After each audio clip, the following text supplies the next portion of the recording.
Margaret Carmel, you're back. How are you, dear? I'm good. Thank you so much for having me. Yes, absolutely. So we had the election. You told me actually, by the way, in March of this year, when the county commissioner races was going, again, this is how dumb I am. I hit you up and I was like, hey, should I try to get the county commissioners on? And your immediate response was, they're the biggest thing we do. I'm like, oh my gosh. And again, that you focus so much on local elections. The county commissioners really are the biggest races that you guys cover because you're not looking really statewide. And paying attention to all of those things, I really wanted to have you on to talk about after the election. Okay, what has happened in Ada County? What has been going on? How are we all impacted? Because naturally we look nationally. That's everybody looks, Trump or Harris, whatever, but there are things that happen within Ada County that are important for Ada County people to understand. And you are an expert in that, Margaret Carmel. Well, thanks. You're welcome. Yeah, thank you so much for having me. I think that this year was a really interesting year, and it speaks to just how we're continuing to have a really strong Republican presence here in Ada County, particularly in the Board of Commissioners. And that's just goes with the demographics of we've had Ada County become so much more conservative. Can you say that one more time? Because so many people were like, the Californians are moving here. They're turning this place blue. It's like, if the Californians that are moving here and intending to turn it blue, if that's a thing, they're doing a really bad job. Because if we are becoming overwhelmingly more conservative in practice, in policy, and in voting. Yes, absolutely. And really, case in point for that is 6 years ago, 2 Democrats won seats on the Ada County Commission and won the majority of that. Diana Laciando, who I'm actually going to talk about later on the show, and Kendra Kenyon won seats. And then now, since 2020, it has been Republican dominance all the way up and down at Ada County. And we saw that this year with Ada County Commissioners Tom Daly, who was on the ballot and won, and then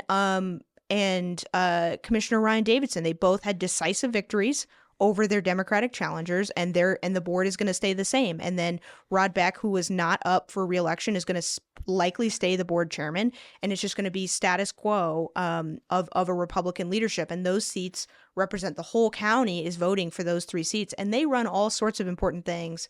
They're funding, running the jail, they're running the courthouse, they're running, overseeing funding for things like drug court, DMV offices, all sorts of, and development applications like places out here in Dry Creek Ranch. And Expo Idaho. So I actually had Commissioner Daly on last week, and that episode will come out soon. But he was talking about the mass development that they're doing at Expo Idaho and really turning that into like a Central Park style amenity that it's going to be like the gem of Ada County. It'll be fantastic. Again, the episode will come out, but he goes into great detail about where the funding is coming from, that there will not be the capital cost for it. The initial outlay is not coming from local Idaho taxpayer dollars, nor is the maintenance and upkeep, because it's an enterprise. It's an enterprise project, meaning every time you have a concert or a fair or something there, part of that ticket sales goes to the maintenance. So we, the residents of Ada County, get the enormous benefit of having, again, a Central Park style amenity without having to pay for it. It is fantastic. I'm very excited about it. Yeah, I'm going to continue to be reporting on that project over at Boise Dev as it builds out and we get more details about the cost and exactly what it's going to entail. It's been years in the making. And that just speaks to county has so much money, so many resources. They're doing a lot of wide variety of projects. So local elections are really big. And so, but looking at elections, the place that we had the most contentious races this year was on the Ada County Highway District Commission. And that is a completely different board, even if it has the word Ada County in it. Right. And that's where, I think that the big ad dollars were focused, and a lot of my reporting was focused this year. So I came to this one later, right? Somebody reached out and they said, hey, would you like to have Rebecca Arnold on your show? Mm-hmm. And I said, sure. Again, people call and they're like, hey, do you want this person? Do you want to, yeah, whatever. I don't do a dump truck of homework for every single interview, because what I find is whenever I do that, I end up steering the conversation in a particular way. And I'm an idiot. So it's like, you should not be steering it. Like, well, you read up on something for an hour and now you're going to steer it. So anyway, she came in and I did not get to have her, who she was running against, the current Ada County Highway Board, Alexis Pickering, come in because it happened so late in the race. But there is a lot going on with ACHD. And again, I only interviewed one person. How many people were or how many different seats were? There were 2 seats. Okay. Same as the commissioners. The two seats that were up were Pickering was facing Arnold in her race. And then the race in District 1, which was outgoing Commissioner Jim Hansen's seat, did his 3 terms and is stepping aside. So that was an open seat. And Patricia Nielsen, who previously has run for county commissioner as a Democrat, and a political newcomer who we hadn't seen before, Antonio Bomarito, who's a realtor, was running against her in that seat. And what we saw in both of those races was, and those districts, District 1 is covering Southeast Boise, downtown Boise area, pretty consistently liberal district. And then Pickering's and that district for Pickering and Arnold is much more of a swing district because it includes, the Lusk district near Boise State and the Central Bench, but it also has West Boise, Garden City. It's kind of a mix. And that race was very close 4 years ago. And whenever these same 2 candidates ran against each other in the past. And so it was sort of interesting to see. And what we saw in both races is that voters overwhelmingly, I would say, supported Pickering and Nilsen, who were the candidates who were saying, I want to spend more money on pedestrian and bicycle safety. Right. I want to, be more urban focused, spend less money on widening every road possible, and see if there are different ways we can approach growth. And, but at the same time, not necessarily but Pickering was pretty quick to say, yeah, but I also just approved us widening Linder Road and taking a whole block of houses to do so because the city of Meridian wanted that extra capacity. So they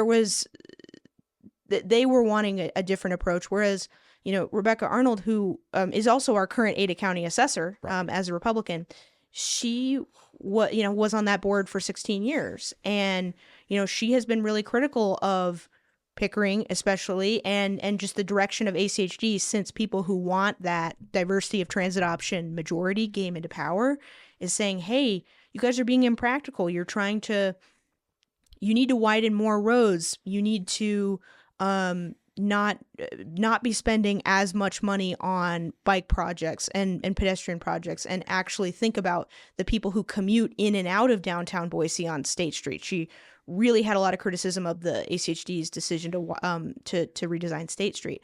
So it's 8th to 14th Street. She hit that pretty hard. That just look, you're taking 4 lanes, 2 in each direction, down to 1 lane in each direction, a center turn lane, and then not bike lanes, but bimodal. It's my understanding bimodal lanes on the outside. That could be for bicycles. They could be for rollerbladers. They could be for skateboarders. They could be for, literally pedestrians just walking down the street, and opening that up. If I may, I actually, a gentleman by the name of John reached out to me after the Rebecca Arnold interview and said, hey, look, they're cool that you're doing these interviews, but just so you know, there are different perspectives on things you touched on. So John and I get in contact. We ended up talking for an hour, which was awesome. And he was saying, he had testified in favor of the revisions of State Street and really emphasized, look, there are these traffic considerations that you need to take into account. And one of them in particular was, he said, look, when you have 2 lanes in each direction, that is extremely dangerous for pedestrians. And he went on to explain, look, when you say you have somebody in the right lane of a 2-lane in one direction, the right lane, you have a pedestrian go up to the crosswalk ready to cross. The person in the right lane slows down to a stop to allow that pedestrian to move. Then the pedestrian starts walking out into the crosswalk. The cars behind the car that stopped do not know necessarily that there's a pedestrian crossing there. So there are plenty of cases where a car will go around the car that has stopped, maintaining speed, intending to move past that car and continue on down the road, and then doesn't see the pedestrian. So now the pedestrian and that car are interacting in the last split second, and that can be extremely dangerous. My mother-in-law experienced this exact thing and watched somebody get killed right in front of her. And I hadn't never heard this before. I was like, oh my gosh, I know exactly what you're talking about. She stopped, somebody started crossing, a car went around her and hit the person walking in the crosswalk. So again, a consideration where, look, is that reason enough to redesign State Street? I have no idea, but there were considerations that I hadn't thought about And so, to your point, which is, hey, we need to make this area more friendly, pedestrian and bike friendly, and less focused on commuters. Another thing John said is, he said, look, if you want to focus on commuters, that's fine, but you really just have to acknowledge that you're designing the street to cater to people within 2 half-hour timeframes within the day. He's like, so you have 24 hours in a day, you have half hour of commuting where it's the worst traffic in the morning, half hour of commuting with the worst traffic in the evening. Fine. What about the other 23 hours of time that people have to engage with that street that aren't catering to the people going there to work, going there for work or coming home from work? So again, definitely different considerations that I had not thought of. Right. And that just speaks to, that's why this debate, you might seem, what's so contentious about a highway district and, Right. and building roads? And this is exactly it. I mean, there's different perspectives and all kinds of ways to be thinking about how our cities should work. Right. Are our cities going to be, is it for the people crossing the street to go to the Y at 11th Street, where we've constantly had people, there was a whole string of people getting hit by cars? Oh my God. So it's right. the exact kind of thing that I'm talking about? Yes. Gotcha. Well, it's a different thing, because the problem we're having at 11th Street at that intersection is that people were turning right and then hitting people in the crosswalk. And so no. ACHD ended up adding what's called a leading pedestrian interval, which is basically, so whenever you hit the button and you're going to walk across the street, it pops up that walk symbol before the car gets the green light. So that way the pedestrian is all the way into the crosswalk and much more visible, instead of just stepping foot so a car can go wham into you. And so that is something that, the leadership of ACHD under, Alexis Pickering wants to expand. They want to add those LPI indicators intervals all over the county at all kinds of signalized intersections to make it so pedestrians don't step into the street. And that's a big perspective difference that Rebecca Arnold has with folks like Pickering and people that agree with her, is that Rebecca Arnold told me, she goes, people getting hit by, you can't engineer a road to keep someone safe. It's all about driver behavior, whether drivers are paying attention. You can't build a safer road. Basically, you can't design outside of, people's being stupid. But then Pickering and other folks are saying, no, you can design. We need to be thinking about how we can design roads to incentivize people to take away those opportunities to hit someone, and to be thinking about how can this design compensate for dumb behavior that people are going to do.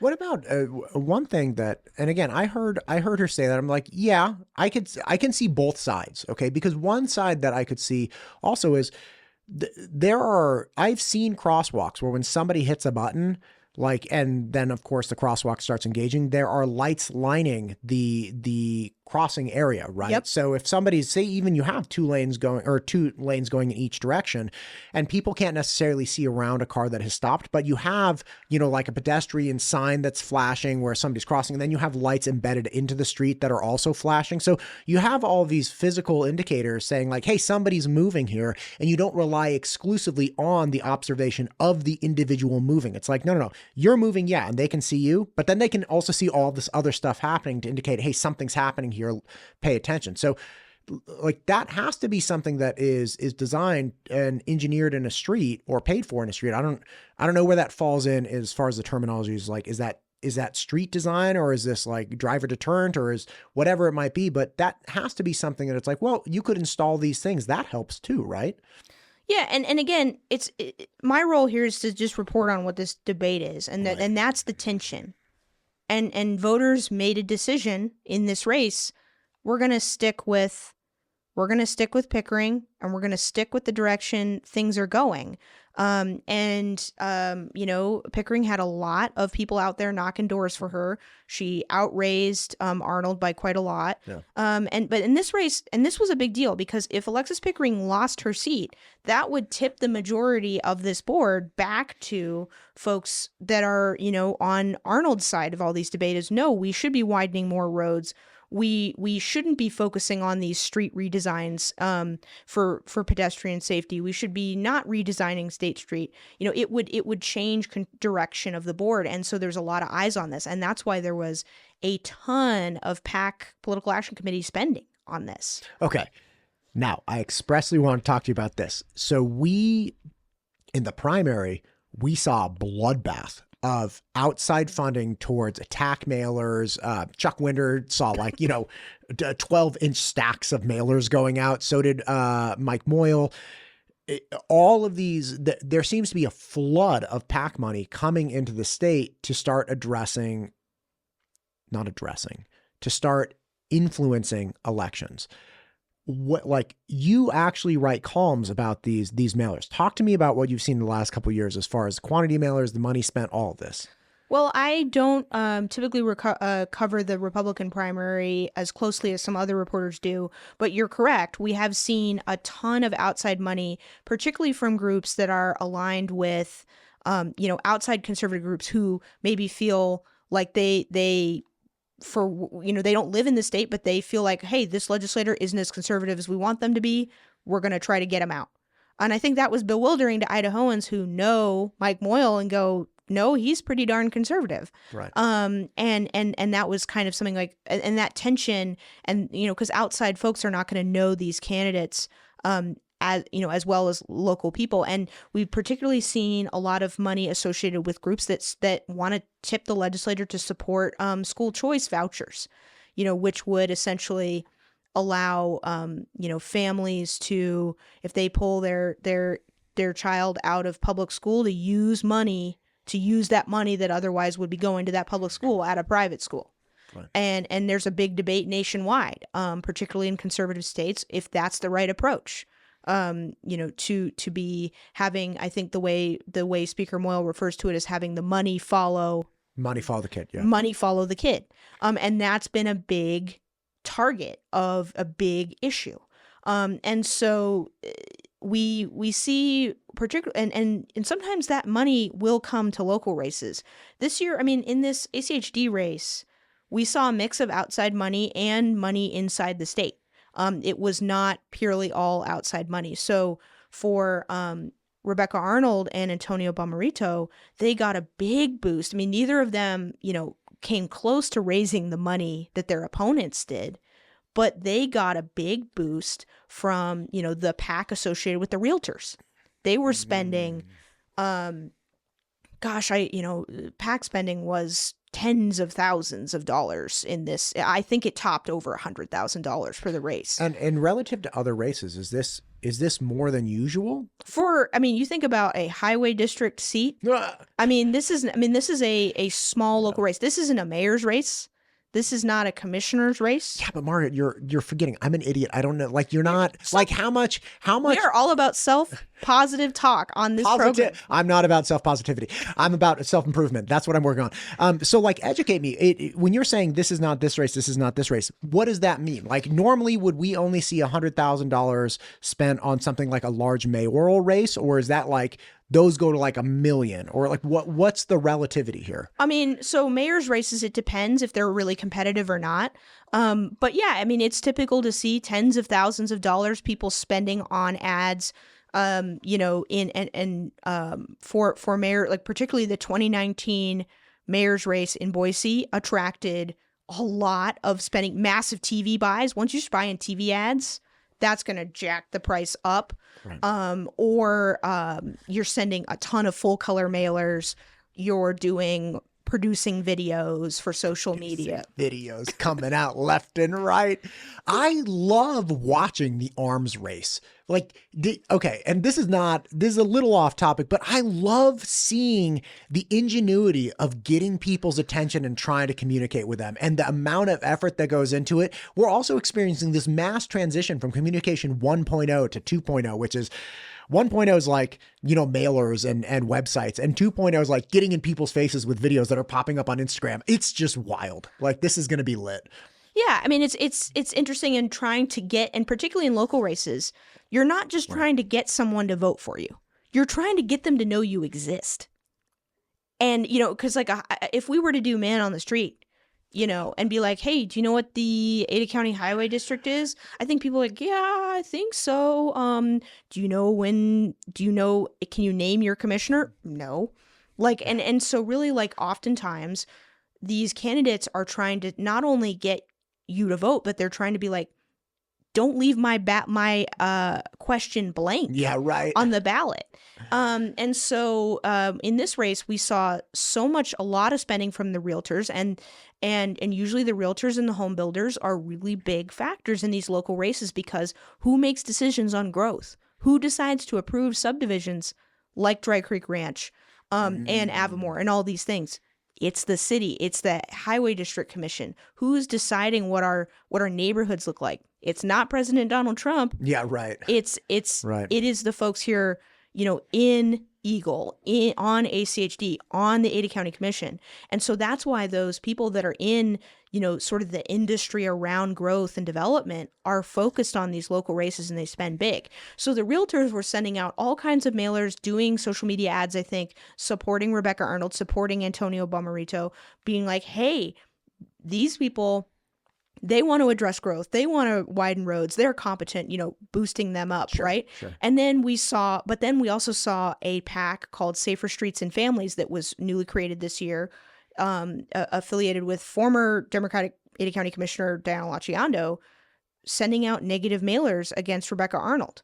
And those mailers were, and also supporting Tricia Nelson and Alexis Pickering. And those negative mailers were criticizing Arnold's record as having to, if she were to have won her ACHD seat back, because she lost her seat to Pickering 4 years ago. Yeah. Saying she would hold two elected offices. Some people think that's fine. But this PAC was criticizing it, saying she called her a serial candidate, I think, and was criticizing her record, and had, stereotypical attack mailer grumpy photos of Rebecca Arnold, and grumpy photos like grumpy cat. Yes. And I want to be clear, me describing what these mailers look like and what's on them, I'm not, and appearing on your show to discuss them, I'm not endorsing that message. I'm not taking a side in this race, but it just shows you the tenor of how the race was being run. And really what we saw in the group that was funding those mailers, for like funding the Safer Streets and Family PAC, was a combination of developers who were more urban focused, like Dean Pape, I think that's how you say his name, and Caleb Roop, who runs the Pacific Companies that is headquartered here in Eagle, as well as another downtown firm. But then you also had money that came from a national PAC that was partially funded by donors like the League of Conservation Voters. That is a big nonprofit that farms out money to boost progressive candidates, and has previously donated, to Conservation Voters for Idaho, which is the organization that Alexis Pickering runs. But there was not a linkage between her campaign and this PAC. And that was, sort of something that came up in that race. But so we did have this out-of-state PAC that was that was affiliated with DC, getting all this money from DC PACs, a network of PACs that pass money around that support progressive candidates, backing Safer Streets and Families. But then we also saw local, more urban developers that want those pedestrian safety improvements. They want those wider sidewalks, and thinking about that, because they're not building subdivisions out in Western Meridian that need 5-lane roads to accommodate everybody. They want downtown Boise and urban areas to be invested in. And so they're putting up money to try to counteract all that spending from the home builders. And so it just speaks to, it's all about growth and the tension between how are we as a community going to address it? Are we going to be an urban area where people have options to walk and bike and take the bus, and because that's, something that people want to do? Or are we going to have sprawling growth that has, we're going to be widening roads, and people are going to be spending a lot of time in their cars? Are we going to have a weird combination of both? Right. And again, these things are not up to me to decide. They're up to the voters to decide. But we might see the legislature intervene. What do you mean? So, last several years, folks at the Idaho legislature have been unhappy with the direction of the Ada County Highway District. And typically what the Idaho legislature does, and they have done in the past, is whenever they are upset with things that cities are doing, like the city of Boise, that is a liberal city. They're going to pass laws that limit the power of cities. So in the last couple of years, the legislature has passed bills that limit the power of ACHD. They did a couple years ago, they passed a bill that effectively blocked ACHD's plans to convert 5th and 6th Street to two-way streets, in that area. They, around the Capitol building. They also did a bill that required the majority of spending on a project to be for cars. And because the idea was they were trying to limit how much ACHD was spending on things like pedestrian and cyclist infrastructure, because they felt like we need to be spending most of this on widening roads for cars. And last year, there was a bill that got brought up through the Ways and Means Committee, which is a small committee that will pop up and sort of to bring bills quickly to the floor and go around the main committee process.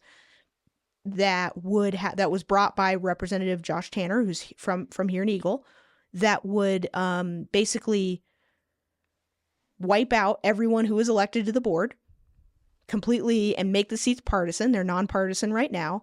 And effectively say, nope, we're going to add more seats and we're going to make this unelect everybody and make everybody and just completely start over, because essentially, and this was kind of unsaid, we're unhappy with the direction of this. So it would not surprise me now that Alexis Pickering has won again, and it was pretty decisive win, that the legislature is going to bring back more, another bill or bills that will either severely limit their scope or try to in some way change, create a new format for how folks are elected to that board, or potentially try to dissolve the agency and maybe have all of those folks, like Ada County, which is pretty solidly conservative, run the roads for this area. I mean, essentially, they're probably looking at this race. They were backing Rebecca Arnold, going, okay, we didn't get the result that we wanted, and they're going to maybe step in as legislators. And, obviously we're getting into speculation territory, but Sure. We've seen 3 years worth of legislation at this time that has all, for the most part, some of it's passed, but the major efforts to completely wipe out the board and start over have not gone anywhere. And so we're going to see what that looks like.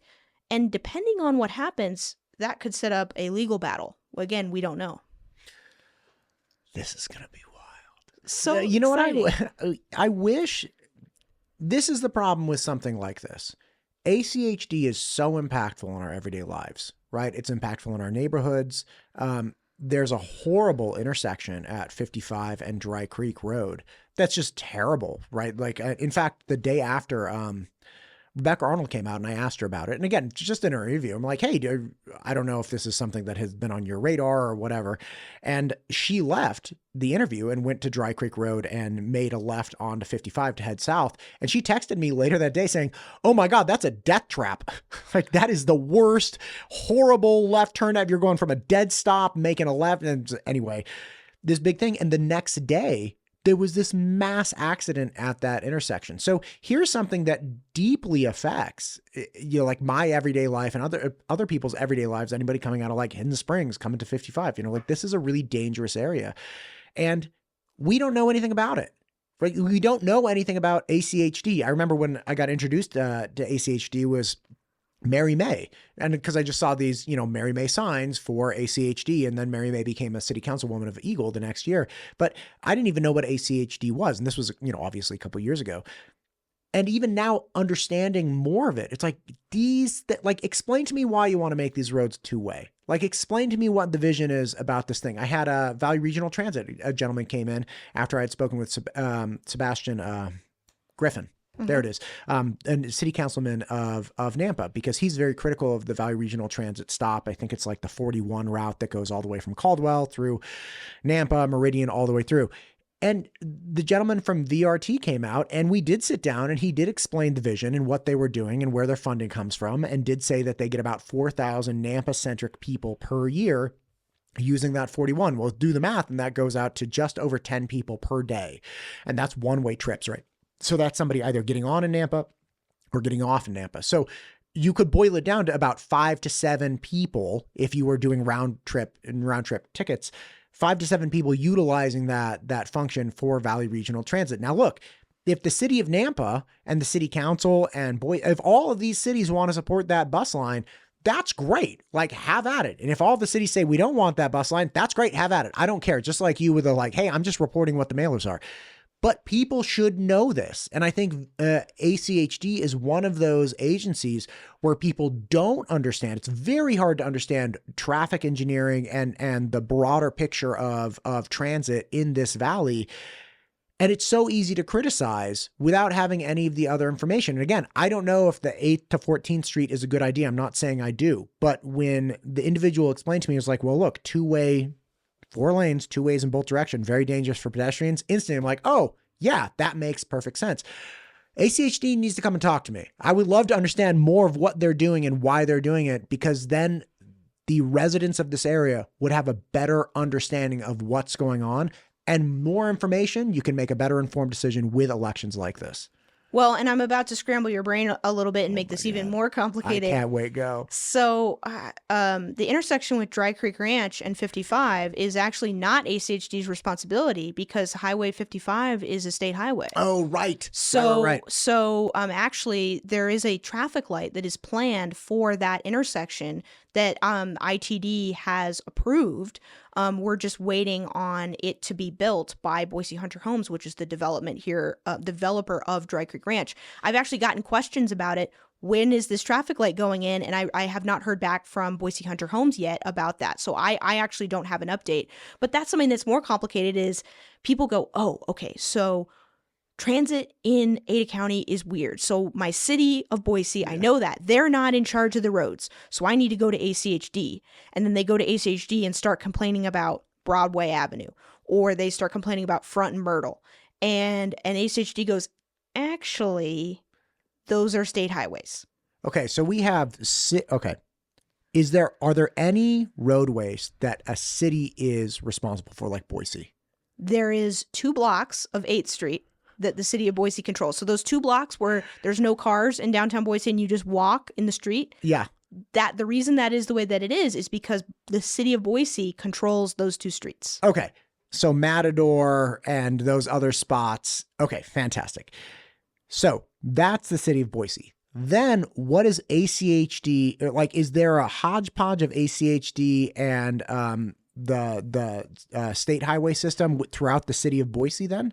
Yeah, pretty much. So anything in Ada County that is going to be a state highway which is going to be, again, Front and Myrtle are state highways, those wide roads that take you off the connector into downtown. Yeah.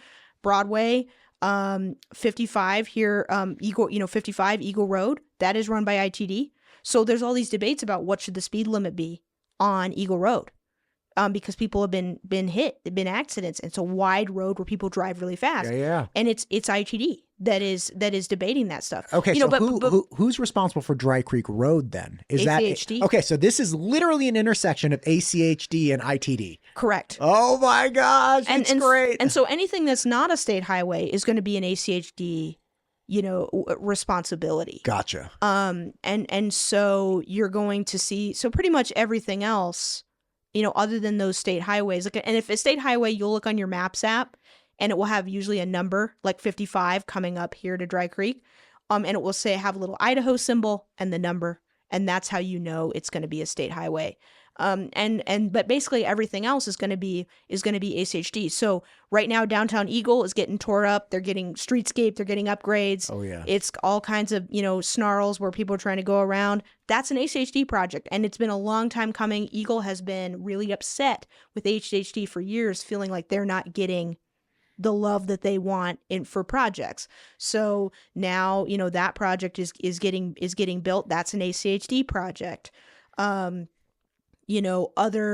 those overpasses that go over Interstate 84, not the actual highway, but in Boise, you'll drive over the highway. Yes. That's going to be an ACHD project. All those roads in Southwest Boise that are, narrow 2-lane roads, people are driving up and down to get to downtown Boise. That's going to be ACHD. And so it's kind of, I answer these questions all the time with people about, okay, I've got frustrations. Where do I go? You know, and it's confusing. It's a snarled mess of bureaucracy, and we have an extra layer of bureaucracy because we have ACHD. And that brings me back to why this could go to court, depending on if someone sues over it. When you say this, what's this? This debate over whether if the legislature steps in Gotcha. to try to do something, you know, to try to effectively mold ACHD into a more, I don't even want to say conservative, but reflect more of what the legislature wants Yes. instead of what the ACHD board wants. Because Correct. the people elect the board. But then if the legislator's like, okay, but we don't like what your board's doing, so we're going to step in. It's like, well, the legislator wasn't necessarily elected to mold ACHD. ACHD is its own entity. Correct. So if they decide to step in, the reason this could go to court, and I don't know what exactly would happen. We're entering into speculation territory. We've got a road sign that says, you're speculating. But this ACHD was created by the voters in the 1970s because the voters felt like the cities were not doing enough to fix potholes, clear snow. They were just like, we want a whole other entity that we are directly can elect that will get the job done because we don't trust the cities to do it. And so so ACHD was created by the voters so that through a ballot initiative, just like we got Medicaid, just like we got the initiative to block the, to require a voter approval of a new library in downtown Boise. Like that's through a voter initiative. And so depending on what happens, if the legislature steps in and remakes ACHD in a very significant way, there could be a lawsuit because people could argue, either the ACHD, the agency, or voters could argue this is going against the will of the voters and what we created in this ballot initiative and what the voters wanted to do. And now you're basically remaking it in your own image, even though that's not what we wanted. What the result of that would be, I don't know. Again, I don't want to, I've talked about this on this podcast. Like there's issues that could come up in a court case, but I'm not a lawyer. I'm not going to forecast what sort of arguments or what would be successful, right? But that could be something where it becomes a dispute of at what point are you going against how the agency was created. And in the same way, I did a story about this years ago, that if voters got enough signatures, they could put something on the ballot to dissolve ACHD and give power to run the roads back to the cities. And that's been a debate. Councilmember Lucy Willits in Boise has been very vocal about this on the dais, saying, I think Boise should run its own roads. I don't think ACHD should have that authority. I think the cities should have that have that responsibility. And so it's one of the big issues that I'm going into watching in the legislative session is how are they going to respond to this race? Because that was my thought election night. Whenever I saw Alexis Pickering win again, I said, okay, first of all, that race was not as close as I expected, given the fact that it came down to 4 votes or something like that 4 years ago. But then second, this is not the end of it. We're going to once again be debating changing ACHD at the legislature this year or next year in 2025. I talked to, speaking of citizen-run initiatives or putting it up to the will of voters, I actually spoke with Jim Jones recently, just last week, and that episode hasn't come out. But I had him on because he was a big proponent for Prop 1. Prop 1 got roundly defeated. So it's like, okay, the voters don't want this for whatever reason. And you can say, however it got defeated very significantly. But I was also asking him, look, how do we move on from this position where some people feel that there's an issue? The solution presented to those issues was not enacted. But how do we figure this out so that everybody's issues essentially gets addressed so that we don't keep coming up to this, essentially proposition or citizen-led initiative mechanism of just going round and round. Like, what are the issues that we need to address? Because again, I don't think wasting time and energy over the same issue over and over and over, not that they have, but that just seems like a bad idea. It's like sucking oxygen out of the room. Like, can we just get to the finish line of like what everybody wants and then move on from there instead of going through this process? So whatever it is, I hope that, with regard to ACHD and Pickering and the legislators, like it'd be great if people could just be, find a resolution so we don't keep spending time. The legislative session is only 3 months here, right? Spending a dump truck of time on it. When the voters were so clear, it sounds like that they're like, hey, look, we want this vision for our cities. I hope that everybody can find a resolution there so we don't spend a lot of time in the legislature doing, revising what voters said that they wanted. Well, we're going to see. And I think that has been a theme that has come out over and over again of cities are trying to do certain things, and then the legislature is going to overturn it if they don't like it. I mean, we saw multiple years in a row of legislation coming that would have overturned the city of Boise's ordinance requiring rental application fees to be capped at $30. So landlords couldn't charge $200 fees. And was that a common thing? There was a lot of renters that were talking about fees just stack, Gotcha. Crazy high application fees. And then, of course, in housing so tight, you're filling out 50 applications. Oh, it becomes absolutely prohibitive. Yeah. Right. Yeah. And so that was something that renters really wanted the city of Boise to do. They passed that cap. And then the legislature, there were multiple years in a row where legislation came and it finally got overturned last year with a bill that basically prevented any sort of, I can't remember the exact language, but it prevented any sort of regulation of those kinds of fees. And it was in response to the city of Boise creating another ordinance that would require landlords to at least consider someone that had a Section 8 housing voucher. They didn't have to take them, but they couldn't. They had to accept the application. They had to accept the application instead of just saying vouchers not accepted here. But they could still have, credit requirements, income requirements, all the typical things. But they couldn't outright reject someone just because their income was child support or Section 8 voucher or something like that. And so a bill came out that was in opposition to that, wiped out that ordinance about the source of income protection. But the way it was written also ended regulation of the rental application. Oh, fees. so they just piggybacked it. Yeah, and so that the way it was written was broad. So my point in bringing this up is that we saw that debate at least 2 or 3 years in a row where legislators were debating, should we pass this bill to effectively kill this Boise ordinance? Because Boise was the only city in Idaho that had the ordinance. Gotcha. And so this is something that we see. And so we see issues come up multiple times before they pass, as well as this theme of legislators wanting to intervene whenever particularly liberal city of Boise wants to do something. Because they come into town. Yeah. And so if they feel opposed to something, then, they have used their power in that way. And so we're going to see if they, I would say not if they do it, when they do it, and then how popular it will be. Slightly off topic, but I've always wondered, when legislators come into town for the session that live in like Kootenai County or, wherever, do they have apartments here or something? Like, does the state fund them with housing, or is it like, hey, look, you live 5 hours away, you're going to go home on the weekends, fine, whatever. But like, it's impossible for you to commute back and forth on a daily basis.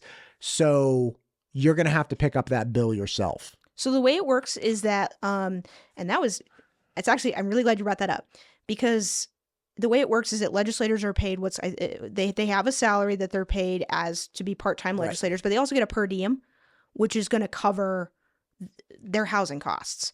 But they have to find their own place.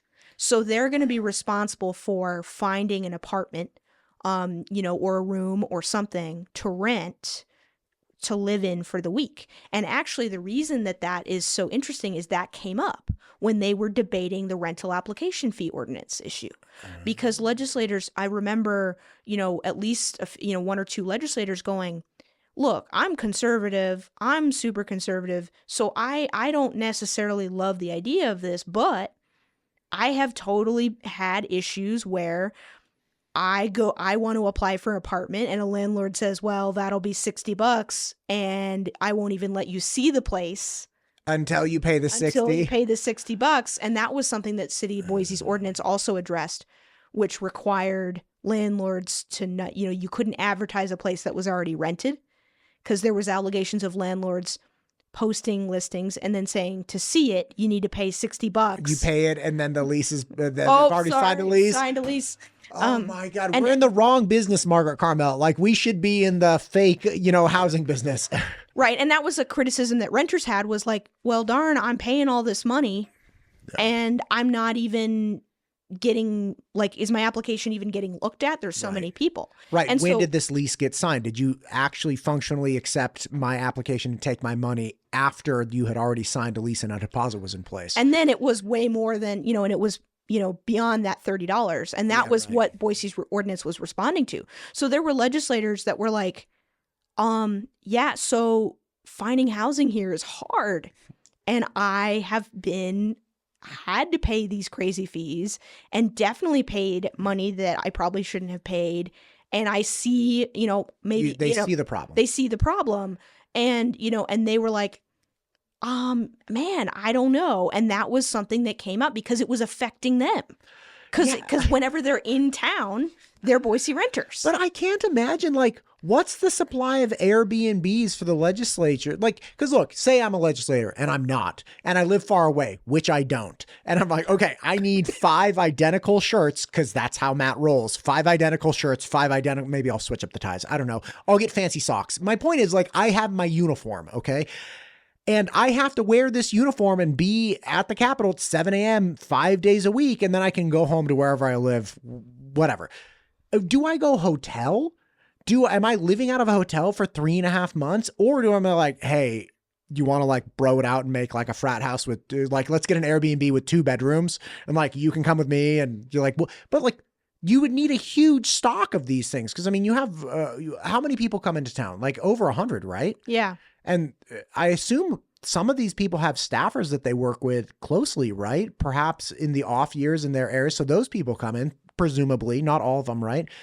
But like, this has got to be a real problem for these people. I've been thinking about this for a while. It's like, how does this work? I had a meeting with Senator Cook, who I really enjoy. We're actually working on a bill together, which will be super cool.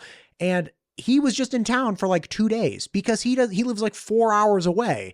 And we met him at 6:30 in the morning on like a Thursday. I'm like, where is this guy coming from? Because he obviously had to come in.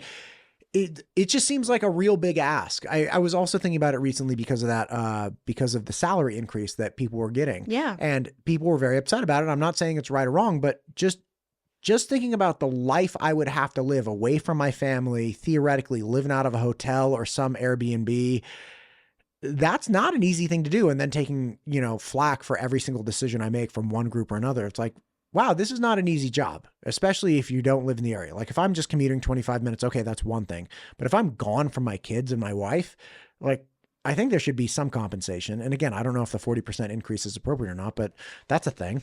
Well, and you also have to consider that legislators who live up north frequently fly into, back and forth, because it depends, because that road 95 is not fun to drive in January. What? Wait, is the per diem capped, or do they get to submit receipts that like, this is how much my flight cost, please reimburse me? Oh, you're getting into stuff details that I'm not super familiar with. Who has answers for these? Because this is crazy. Like if somebody's flying back and forth every weekend. You should interview some folks like the state capitol reporters like Laura Guido or Clark Corbin or Jimmy Dawson. They can probably tell you, and they're probably up on this debate over the compensation, and they can talk to you in more detail about that. They'd be great guests here. But those legislators, people talk about, flying back and forth from Coeur d'Alene up north because think about it. All right, you get done with work at the legislature Friday afternoon, and then you got to get home. Hustle to the airport. You got to get home. That is an 8-hour plus drive. And then it is not just a long drive, it is a dangerous drive. Because 95 is, if you've ever driven down Whitebird Grade in a snowstorm, I've done that. I don't recommend it. That's like a real safety issue. And so it's not, I've been in hearings where they're doing a public hearing and clearly it's going to go to a second day, and legislator and someone on the committee will say, is anyone only going to be in town for this day? And someone will raise their hand and say, I've got a flight tonight going back up north. And they're like, cool, come up and testify before we close out. Wow. And so that the transportation issue, particularly because of our geography and just how dangerous it is in the winter to travel north south in Idaho, it's a real consideration. And so it's there's all kinds of interesting debates at the Capitol, and we could talk endlessly about this, but about the need for conservative spending as little as possible, and then also how do we make legislating accessible. Years ago, there was a big fight over whether House members should have private offices, because right now senators, they all have a door. They all have a private office, shut the door, and you can have a private conversation. If you're a House member, unless you're a committee chair, you don't have that.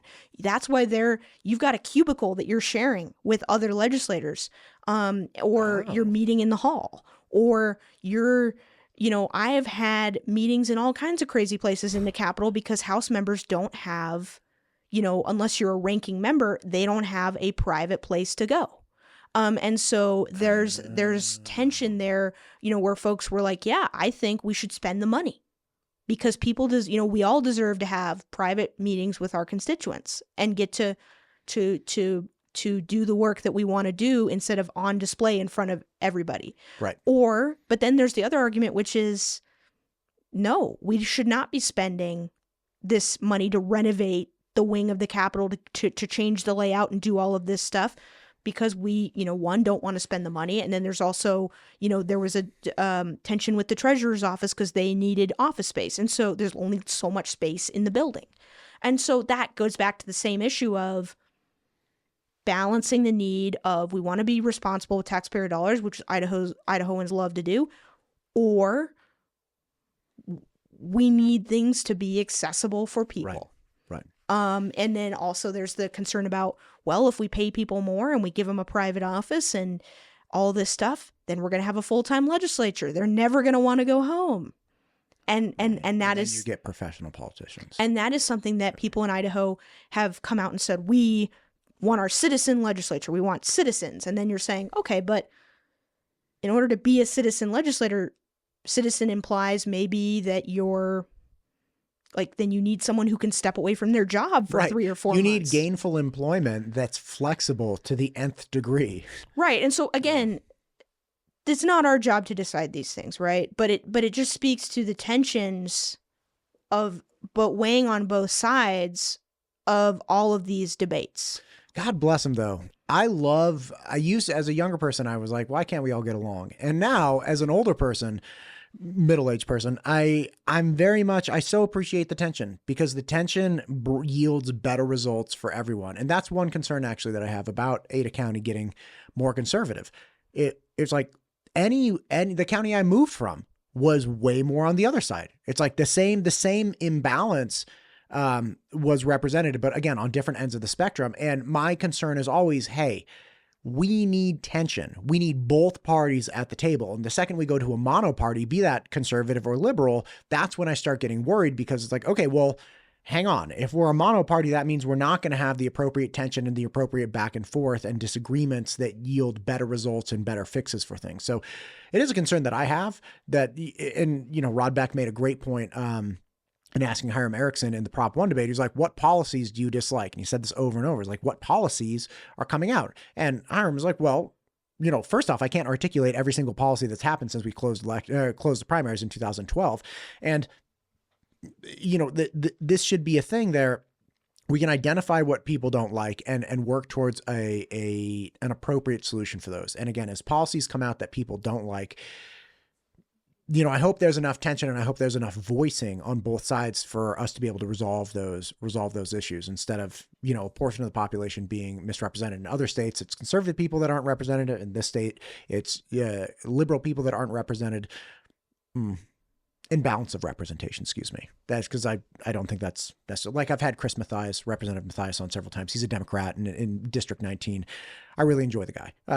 And he has good points, and I don't agree with everything he says, but we have great dialogue. At least I think so. Margaret Carmel, you've come out here. It's a working day. I so appreciate you. Is there anything that we've missed kind of with these local elections that you want to hit on? Big things with ACHD, big things with funding campaign attack ads, all of that goodness. No, I think that about covers it. Just the reason I spend so much time covering these issues is because it's complicated, it's hard to understand, and it is incredibly high stakes for your day-to-day life, how you're moving around your community, how you're living in a city, how you're living in your world. And that's why I spend the time to try to dig into who are these candidates, who's funding these ads, who are doing these things. It's not an effort to try to tip an election one way or the other. It's to get everyone involved and to understand who they're voting for and why and how to shape their community the way they want. Yeah. Well, I appreciate your efforts. And every time I have you on, people get home. They're like, you had Margaret back on. Or if I haven't had you on in a while, I get text messages, bring Margaret back. So That's so nice. Yes, your efforts are greatly appreciated. And I greatly appreciate you, not just for the work you do, but your willingness to come and talk to me. So thank you. Let's do it again soon. We'll go from there. Thank you.